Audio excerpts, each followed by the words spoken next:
నేను ప్రియాంక బులెటిన్ లో డీటెయిల్స్ చూద్దాం. ఇండిగో విమాన సమస్య మీద కేటీఆర్ స్పందించారు. అధికారం ఒకటి లేదా ఇద్దరి చేతిలో కేంద్రీకృతం అయితేనే విమానాశ్రయాల్లో ఈ పరిస్థితి వస్తుందని అన్నారు. పైలట్లను దోపిడీ చేయవద్దని కేంద్రం ఏడాది కిందటే చెప్పినా ఇండిగో ప్రత్యామ్నాయ ఏర్పాట్లు చేయలేదని మండిపడ్డారు. అందుకే ఇప్పుడు ఈ సమస్య వచ్చిందని ఆయన కేంద్ర వైఫల్యాన్ని ఎత్తి చూపారు.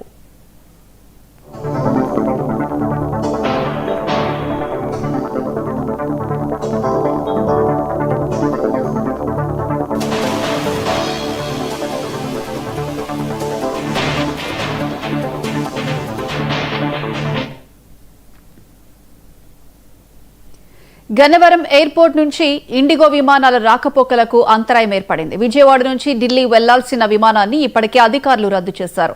దీంతో ఢిల్లీ నుంచి గన్నవరం రావాల్సిన ప్రయాణికులు తీవ్ర ఇబ్బందులు పడుతున్నారు. ఇండిగో విమాన సర్వీస్ యాజమాన్యంపై అసహనం వ్యక్తం చేస్తున్నారు. అదేవిధంగా గన్నవరం నుంచి ఢిల్లీ, ముంబై వెళ్లాల్సిన ప్రయాణికులు కూడా అవస్థలు పడుతున్నారు. ఫ్లైట్స్ రద్దయిన విషయాన్ని ప్రయాణికులకు చేరవేయకుండా ఇండిగో సంస్థ నిర్లక్ష్య ధోరణితో వ్యవహరిస్తుందని మండిపడ్డారు.